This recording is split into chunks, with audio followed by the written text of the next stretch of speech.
रिंकू भैया एक गजल का लाइन लगल, अभी जरा ध्यान से सुनिएगा। राती के राजा जी भैये के पाजा जी मजा में हमारा देनी हंसता जाजी।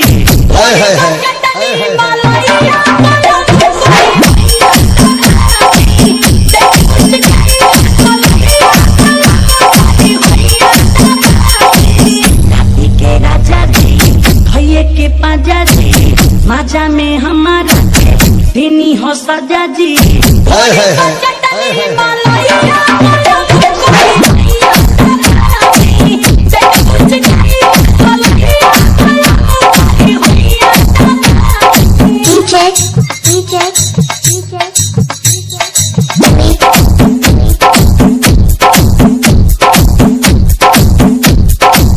रहे पहले का के मीठी मीठी बात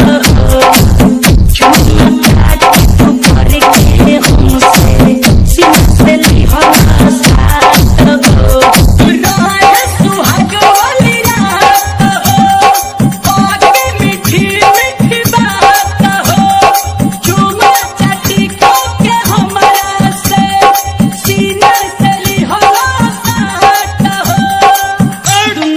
जोड़नी तबो न छोड़नी तीन कट्ठा खेत के खूबे नु तोड़नी।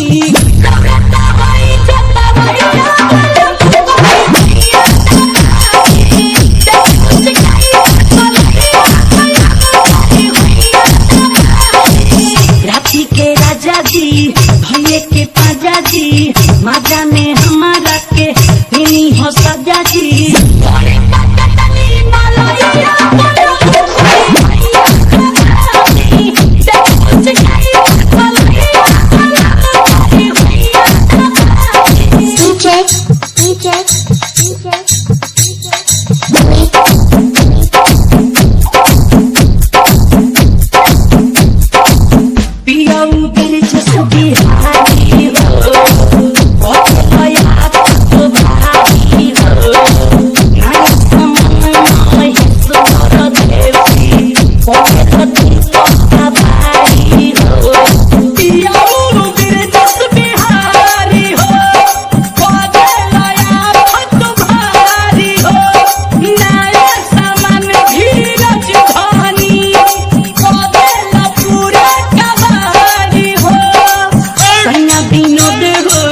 संगे विनोद हो ना कोई ताहरा से पभो विरोध हो।